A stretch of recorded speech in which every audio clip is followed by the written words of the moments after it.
All right, in this worksheet, we're going to look at adding and subtracting fractions. It's a good idea to complete the simplifying fraction sheet first and look at that video, just because the concepts involved here are kind of similar to simplifying. The main thing that we need is to have the same denominator. So remember that the denominator is a number on the bottom.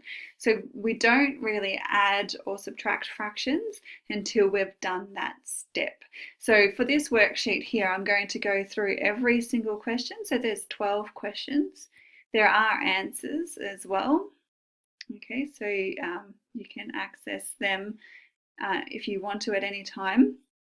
But make sure you understand it. So I'll try to go through every single question, and they are quite difficult. So please, if you still don't understand it after this video, make sure you see me for help. Okay, so we need to look at our denominators first. So we're going to do question 1. I'm going to do the working over there. So I'm going to just change it to white. So our denominators are 4 and 5.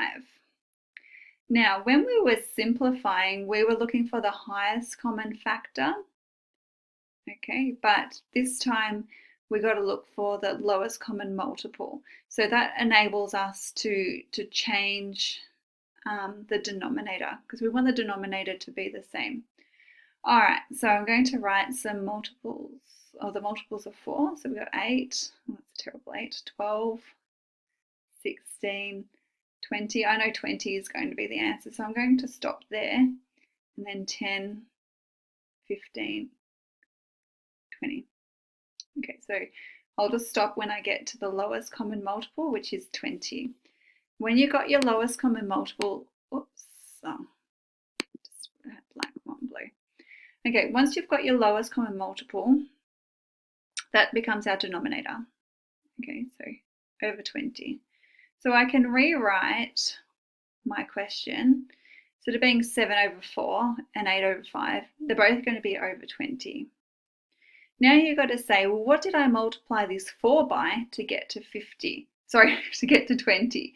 So you can see here, if you can count along here. So we got 1, 2, 3, 4, 5. Okay, so I multiplied it by 5. So whatever I did to the bottom, I have to also do to the top. So 7 times 5 is 35. All right, then the next fraction, 8 over 5. Okay, so I multiplied 5 by 4 to get to 20. So I have to do the same to the top. So 8 times 4 is 32. And then the denominators always stay the same. Okay, it's just the top number that we take away. So 35 take away 32 is 3. And if you can simplify that last fraction, but in this case we can't simplify it any further. Okay, let's move on to question 2. All right, I'm going to clear that. So if you need it, just quickly pause it. Okay, so for the next one, remember, write your denominators. So we're looking at question 2 here. These ones are numbered. So we have 2 and 4. All right, write your multiples of 2. So we have 2, 4, and then 4. So obviously lowest common multiple is going to be 4. And then we rewrite these fractions. So because the lowest common multiple was 4, the fractions become over 4. And you can even write your answer as over 4.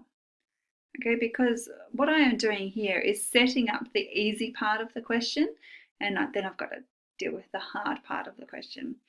All right, so this numerator changed from 2 to 4. So what did I do? I multiplied it by 2. So then I do the same to the top. So 23 times 2 is 46. Now, the next fraction didn't change. Okay, I didn't have to change that one, so that can just stay as 9 on 4. All right, and then 46 plus 9 gives me 55. Now, if you want to, and you probably should, is change that into a mixed number. So how many 4s go into 55? Well, that's quite difficult. Now I do know, this is how I would do it. Okay, so I know that 4 times 10 gives me 40. Okay, so I know I can get 10 in there, but that leaves me a remainder of 15. So that means also 4 times 3 is 12. So I've got this here.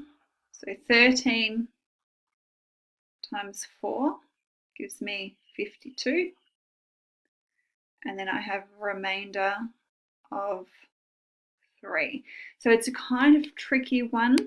Okay, if you leave it as an improper fraction, that's okay for now, but you should really turn it into a mixed number. So that becomes 13 3/4. So quite a tricky one there. All right, have a go at doing question 3. So perhaps pause it right now, have a go, and then play when you're ready. All right, question 3 looks like a bit of an easy one because we're dealing with small numbers here. So 3, denominator of 3 and 2. So we're doing this one here, 3 and 2. Multiples of 3, so we've got 6, and then I also know that 6 is a multiple of 2. Okay, so when I write my denominators, everything's going to be over 6. Okay, so what did I do to this 3 to get to 6? I multiplied it by 2, so I have to do the same to the top. So 2 times 8 is 16. This one here, I multiply it by 3, so I get 9. And then remember your answer, you have the same denominator. It's just 16 take away 9, which is 7. And that's an improper fraction because our numerator is bigger than our denominator. So how many 6's go into 7? 1. And what's our remainder? Whoops, not 7, 6. So 1 1/6. Okay, let's scroll and have a look at question 4. So pause it if you like, have a go. Okay, so we're looking at 2 and 12. So I know that 2 goes into 12. So let's just do our multiples. 2, 8, 10, 12. Probably put commas in between so you can see the different numbers, but anyway. All right, so I'm going to do both my denominators as 12.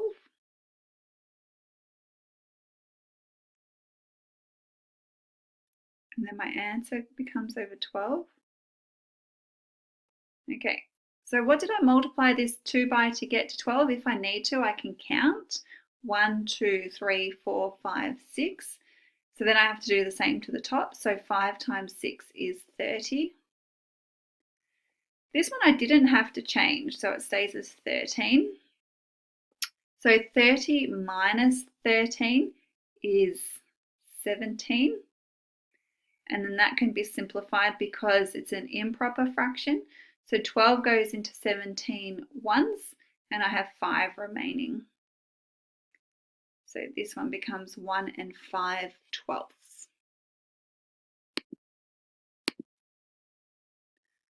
All right, let's do number 5, and it might be the last one I do because I think my son is going to be home from school in a sec and maybe make some noise. So we'll do one more.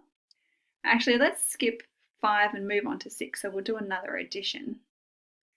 Okay, so we're doing question 6 here. Our denominators, oh, this one's an easy one. It doesn't matter, just because it's easy doesn't mean we can skip it. All right, we have 10 and 5.